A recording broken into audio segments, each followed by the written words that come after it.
Salut, salut! Alors bienvenue dans cette vidéo dans laquelle je vais te parler des douceurs du design.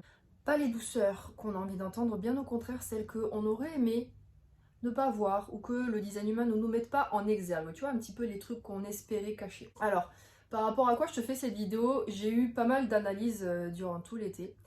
Et il y en a eu certaines où je me suis dit, mais comment je peux dire ces choses-là aux gens que je ne connais pas? Parce qu'il y avait des énergies dans la croix d'incarnation. Donc la croix d'incarnation des humains, c'est les quatre énergies principales qui constituent environ 70% de nos potentiels. Voilà, il y a quatre énergies et des fois on en a une qui est qu'on n'a vraiment pas envie de voir, tu vois. Et juste pour te reprendre les exemples, alors je vais te parler de deux ou trois là que j'ai eu cet été.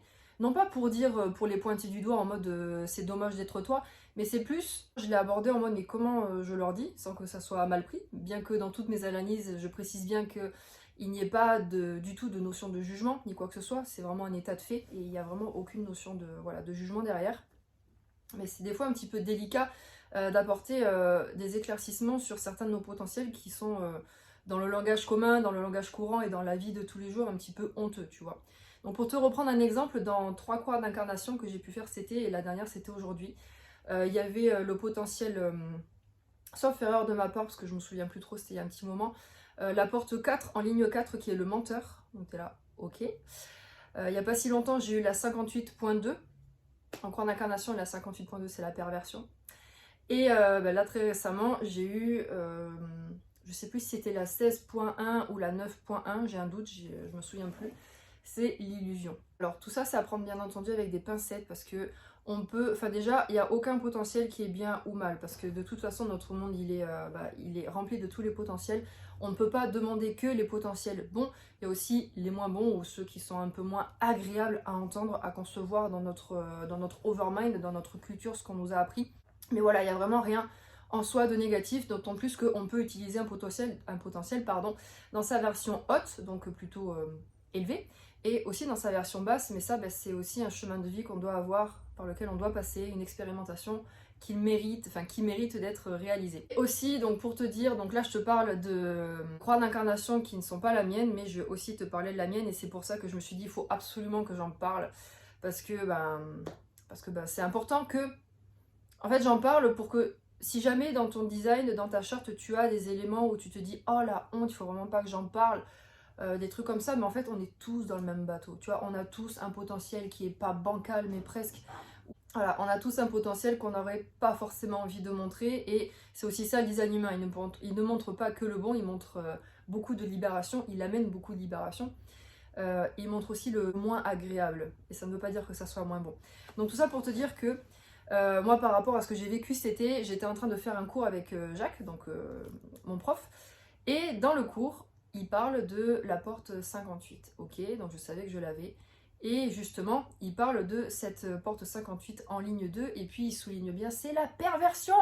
Donc bref, il déblatère un peu sur ça, et j'étais là, ah, mais la cerise sur le gâteau du pompon au maximum, ce serait que j'ai la 58 en ligne 2. Je suis allée voir dans mon design, effectivement, j'ai la porte 58 en ligne 2. Ça veut dire que dans mon design, maintenant, tu es au courant. J'ai un potentiel de la perversion. Alors, ça n'est pas dans ma croix d'incarnation, mais voilà, c'est un potentiel qui est chez moi. Et quand je l'ai su, j'étais un peu def, j'étais là, oh la loose. Et puis en plus, tu sais, quand t'as un passif avec des pervers narcissiques et tout, tu dis non, mais moi, jamais de ma vie, je ne serai perverse. Sauf que Debbie Ford, dans son livre, elle nous dit bien ce que tu dis que tu n'es absolument pas, ben, clairement, tu l'es, tu vois. Donc là, petite claque dans ma tête. Et je me suis dit, bon, ben en fait, il faut vraiment que j'en parle parce que design humain, je trouve qu'il est. C'est un outil qui est fabuleux. Mais, comment dire parfois, on l'idéalise peut-être un petit peu parce que tu sais, en plus, en ce moment, il y a grave sur les réseaux, gagne 10K par mois avec ton design humain, des trucs comme ça. On montre en fait le côté qui est très très beau du design humain. Alors, je ne dis pas qu'on ne peut pas gagner 10K par mois avec le design humain, c'est pas ça, mais c'est plus le dessous qui va te faire gagner, tu vois, cet argent-là, mais c'est plus aussi, c'est plus le bien-être et la vibration de vraiment de bien-être, de satisfaction, de succès, de paix que tu vas émaner qui va finalement t'amener tout ça. Et je trouve que des fois, on donne que le côté un peu glam du design humain en mode ouais, c'est bien, on va gagner de l'argent, on va avoir des amis, on va vers une voie de non-résistance. Alors c'est vrai, c'est voué à nous amener à ça, mais il y a aussi tout ce côté-là ou tout le côté un peu ombre, hein, de certains potentiels qu'on aura envie de cacher. Donc c'est pour ça que j'ai envie de te dire, enfin avec cette vidéo, j'ai envie de te montrer que vraiment on est tous dans le même bateau, on a tous des potentiels qui sont plus ou moins agréables à entendre et à vivre. Et vraiment ne pas les occulter et de se dire bon ben en fait c'est comme ça. Et plus on accepte ces potentiels-là un peu honteux, et plus on sort de son propre jugement et plus on sort du jugement de l'autre. Et finalement c'est aussi ça, à mon sens, enfin, c'est comme ça que personnellement je l'interprète, que le design humain me fait beaucoup avancer, c'est que j'apprends au fur et à mesure à sortir de mon propre jugement. Ok, j'ai le potentiel de la perversion chez moi, ouf, on est content, mais c'est comme ça, voilà.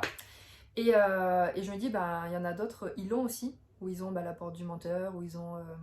je les connais pas toutes très bien, les portes ou les potentiels qui sont un peu moyens, mais quand ça ressort, c'est pas un jugement du tout, c'est ok. On est tous comme ça, toutes les chartes sont bien, il y a aucune matrice qui est bonne ou moins bonne, bah, il y a juste des potentiels qui sont peut-être un petit peu moins évidents à vivre, mais on peut aussi s'en accommoder. Voilà, tout le monde le fait très bien. Voilà, j'espère que cette vidéo t'a plu. N'hésite surtout pas à la partager si elle t'a parlé, si bah, tu penses qu'il y a des personnes qui ont besoin de voir ça pour dédramatiser un petit peu leur design ou bah, leur personnalité ou qui ils sont ou ce qu'ils ont pu découvrir en design humain. Je te remercie beaucoup pour ta confiance et je te dis à bientôt.